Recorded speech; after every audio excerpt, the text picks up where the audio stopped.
Si je demande à quelqu'un dans la rue de définir ce qu'est une espèce, il me répondra peut-être quelque chose comme un ensemble d'individus qui se ressemblent, qui se regroupent, qui peuvent se reproduire entre eux et avoir des descendants.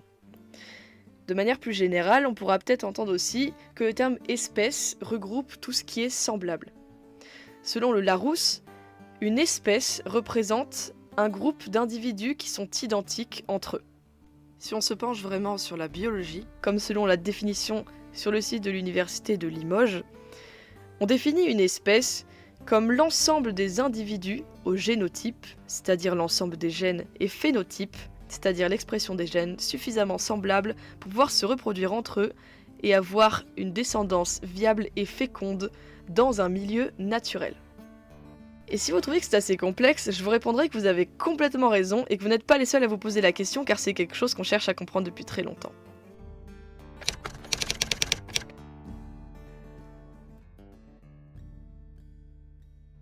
On attribue la définition d'espèce à Carl von Linné, un médecin et naturaliste suédois.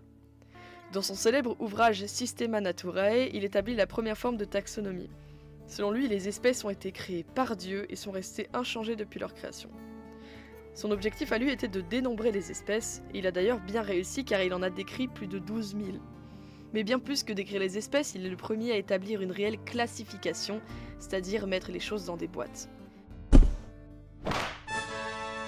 Chaque espèce fait partie d'un genre, lui-même dans une famille, elle-même dans un ordre, dans une classe, dans un phylum, dans un règne, dans un domaine, dans le monde vivant.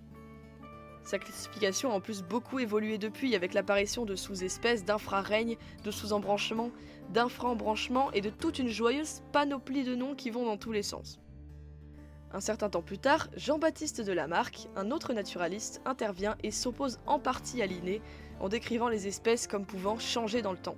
Elles ne sont plus fixées. En effet, il est le premier à évoquer une forme d'hérédité, c'est-à-dire la transmission de caractère à la descendance.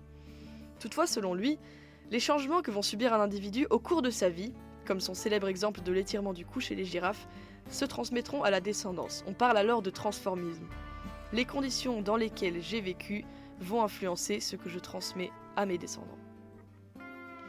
Encore après cela, le célèbre Charles Darwin, auteur de l'origine des espèces, vient rajouter son grain de sel qui en réalité est plus un rocher tant il renverse la science grâce à sa théorie de l'évolution. Et bien qu'il rejoigne Linné sur sa notion d'hérédité, selon lui l'évolution s'apparente plutôt à une filtration. Je survis et transmets mes caractères à mes descendants, ou je meurs et ceux-ci disparaîtront avec moi. Il disait lui-même « Je considère le terme d'espèce comme arbitrairement donné par une pure commodité à un ensemble d'individus se ressemblant beaucoup entre eux. » Sa définition était donc très simple.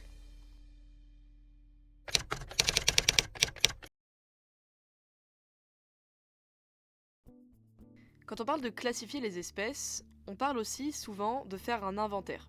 Selon l'Inventaire national du patrimoine naturel et l'Observatoire national de la biodiversité, on connaît environ 2 millions d'espèces au total dont la majorité sont des insectes, et on pense qu'il en resterait entre 8 et 100 millions encore à découvrir. Et classer les espèces, ça comprend beaucoup d'avantages. Regrouper des individus qui sont morphologiquement différents comme membres de la même espèce, pouvoir identifier des fossiles en les comparant à des espèces actuelles, mais aussi pouvoir identifier des extinctions et contribuer à la protection de certaines espèces. Si on ne sait pas que des individus sont de la même espèce, alors on ne pourra pas savoir qu'ils sont tous menacés à cause d'une chose commune. Il y a aussi la nécessité de pouvoir différencier deux espèces qui, bien que très similaires en apparence, peuvent avoir des caractères non visibles, ou à l'inverse de regrouper deux individus très différents d'une même espèce. Georges-Louis Leclerc de Buffon disait « L'âne ressemble au cheval plus que le barbet au lévrier, et cependant le barbet et le lévrier ne font qu'une espèce, puisqu'ils produisent ensemble des individus qui peuvent eux-mêmes en produire d'autres, au lieu que le cheval et l'âne sont certainement des espèces différentes puisqu'ils ne produisent entre eux que des individus viciés et inféconds. » Un autre exemple encore plus flagrant est celui de certains insectes, dont le dimorphisme sexuel pourrait laisser supposer qu'ils ne sont absolument pas apparentés. Et pourtant, ces deux individus sont bien de la même espèce et ils peuvent complètement se reproduire ensemble. Et à l'inverse, on peut avoir des faux amis, comme cet exemple, entre Apalaga ducarmei et Apalaga coopersi, deux lépidoptères qui au premier coup d'œil ne peuvent pas être différenciés, mais qui génétiquement ne sont pas compatibles. On parle alors d'espèces jumelles.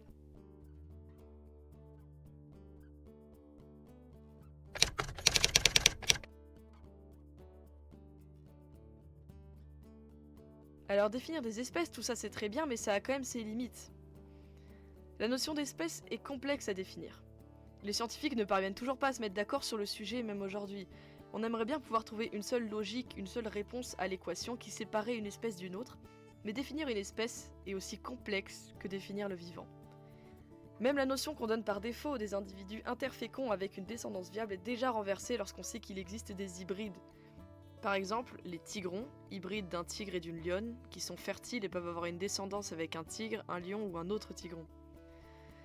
Et un autre exemple qui est ancré dans le problème du réchauffement climatique, le pisli, hybride de l'ours polaire et du grizzly qui est fertile, deux espèces qui normalement étaient opposées géographiquement mais qui finalement peuvent avoir une descendance. La notion d'espèce a donc beaucoup d'avantages, notamment en termes de protection de l'écosystème, mais il faut parfois faire preuve d'un certain laxisme, de moins de rigueur, car on trouvera toujours des exceptions à cette notion.